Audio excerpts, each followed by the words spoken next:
Welcome to From the Mind of Christine McConnell. In today's episode, I'm going to be showing you how to make your very own eerie looking bat lamp. And I'm going to be making two because over on Patreon, I'm going to be giving one away in a costume contest that I'll be doing later in the month. So for right now, what we need to do is to go into Photoshop and design a silhouette for our lamp.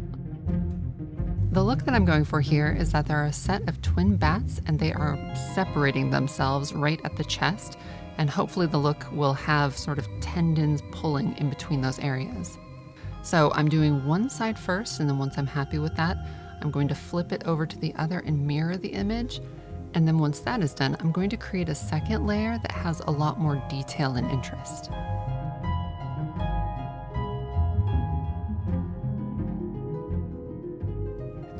Our layers are looking pretty fun, and now I'm going to print these and then begin cutting them out. You want to do this on top of a cutting mat to protect whatever surface it is that you're working on. And I've just got a pen X-Acto blade and I'm cutting out the negative space.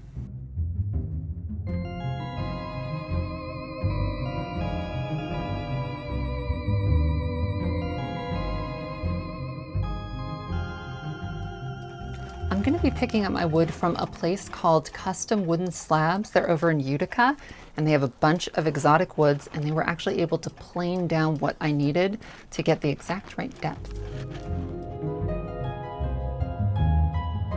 The base layer is 18 inches wide by 15 inches tall, and so to get that dimension out of this wood, I did have to bind two pieces using wood glue and clamps.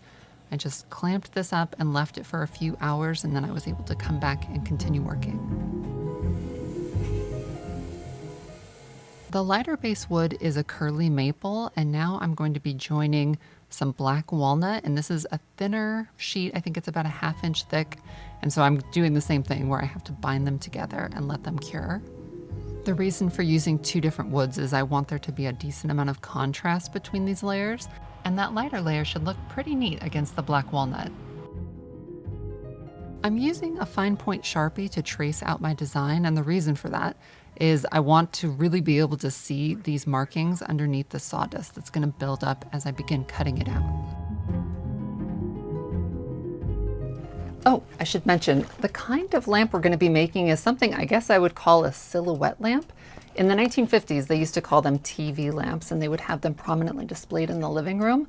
And they really just generate a lot of depth and mood to a room, but don't really help too much with being able to see. So just something to keep in mind. Once the tracing was done, it was the fun part where we begin cutting this out.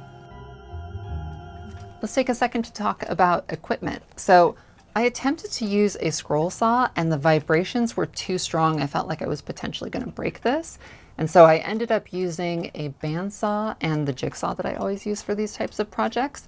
And so in case you don't have a ton of equipment to do this, you can pretty much do the whole thing with a $40 jigsaw and a $20 drill.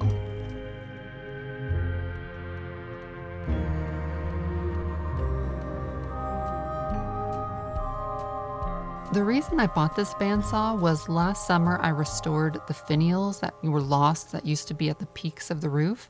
And oh my gosh, since then it has become one of my very favorite tools. It just cuts through everything so smoothly, there's no jittering, and it's just been incredibly useful. The only drawback was getting it into the attic because, oh my God, it weighs like a bazillion pounds and it nearly killed me.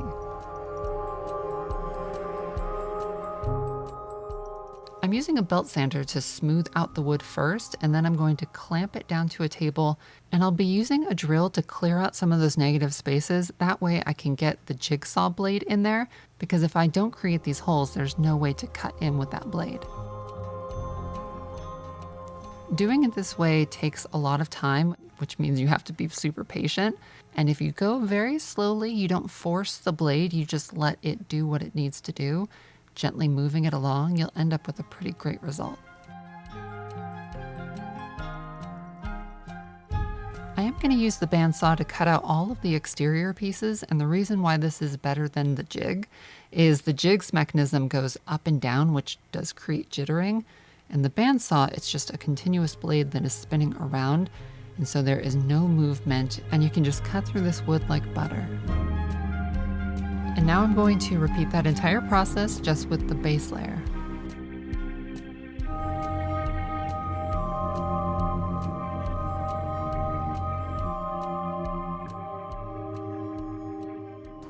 And just like that first layer, I'm going to clamp this to a table and use a jig to get into the little tiny areas. All right, all of our pieces are cut out, and now it's time to glue everything up. This part is obviously super simple. All you have to do is take a wood glue, brush it onto the back side of that top layer, and then once you feel like it's nicely coated, you can press that down onto the bottom layer, adjust it until it fits just right, and then begin clamping. To ensure that there was a secure bond on all of the parts, I used hand clamps for these fragile bony pieces.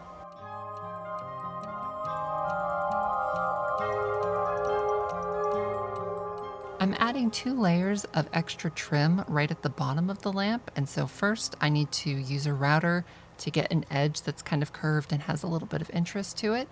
And then once I've done this, I'm going to cut it very thin, and then from there I can adhere it to the lamp.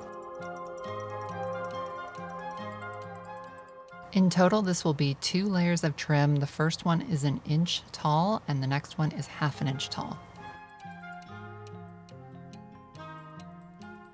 The next step is to break out a Dremel tool and begin sculpting out a bunch of details. I'm planing away a lot of the larger pieces using a Fordham rotary tool, and this is kind of heavy duty. And then once I've finished, then I can actually go back to my normal Dremel tool to get all of the special details done.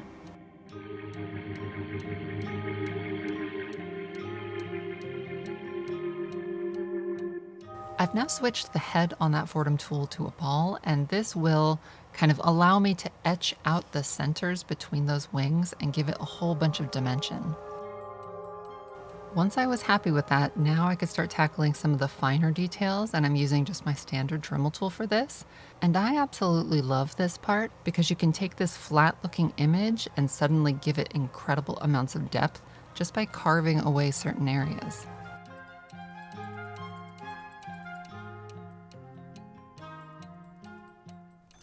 Let's take a safety break. So, a couple things to keep in mind whenever you're using tools that rotate. Don't wear gloves, and don't wear anything that can get caught in the mechanism. The second one is a rule I live by, and that is get yourself a pedal adapter to hook up to any power tool. And this way, if something goes awry, you just release your foot and whatever damage has begun stops there. It can't escalate. And the last one is so important. Always protect your lungs. Wear a mask, a respirator. Something people don't think about a lot is the quality of your older years is dramatically affected by how you treat your body when it's young. So always keep that in mind, and your future self will thank you.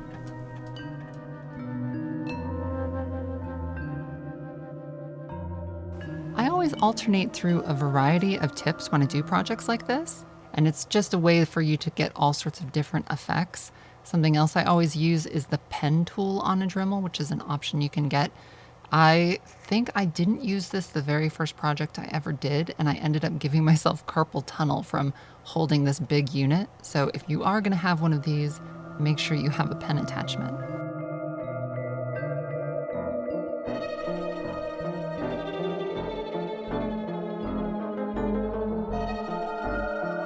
Another tip I strongly believe in is to always sign and date your work.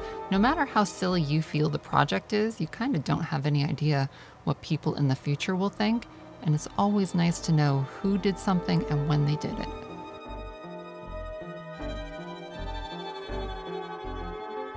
When I was happy with how everything had turned out, I used a variety of sanding techniques to smooth all of the edges out. The sculpting is all done, and now we're going to add a base to the bottom so that the lamp can stand up.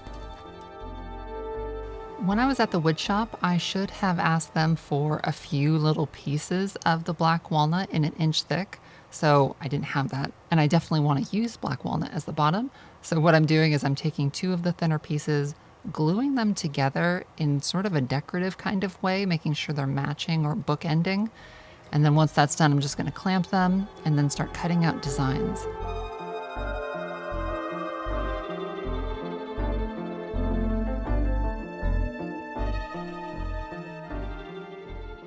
And because I'm making two, everything has to be done twice.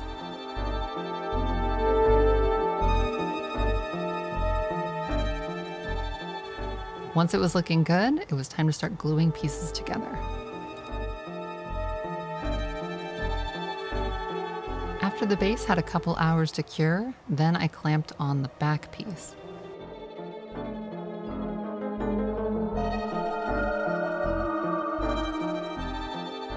Always be sure to wipe away any excess glue. Once it was feeling secure, I unclamped it, took it over to a stationary sander, smoothed out the bottom, and then just kind of went over the whole thing, making sure everything felt just right and adjusting anything I didn't like.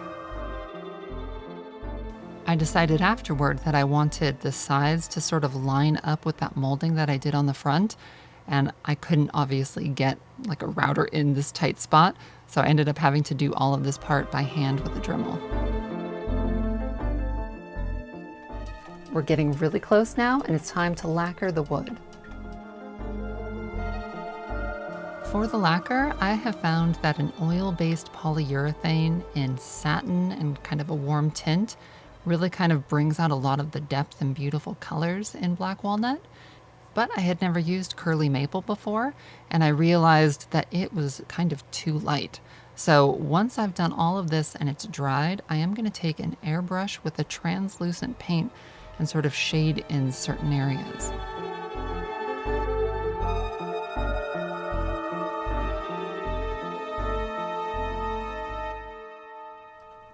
Once it was completely dry, I took a piece of steel wool and I sort of scuffed up the whole thing, but really focused on the top walnut layer to remove as much of that airbrush paint as I could. And then once that was done, I took some linseed oil on a rag and just rehydrated everything. And what this does is really kind of show off all of the sculpting to the greatest advantage. You want to be really careful with this part because you don't want to accidentally erase any of that shading that we did on the curly maple.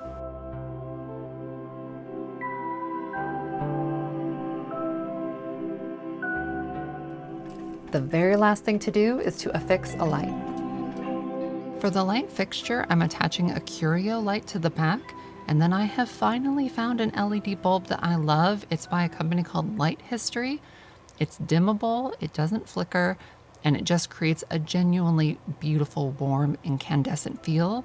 In addition, it doesn't heat up, so you don't have to worry about temperatures getting too hot close to this wood.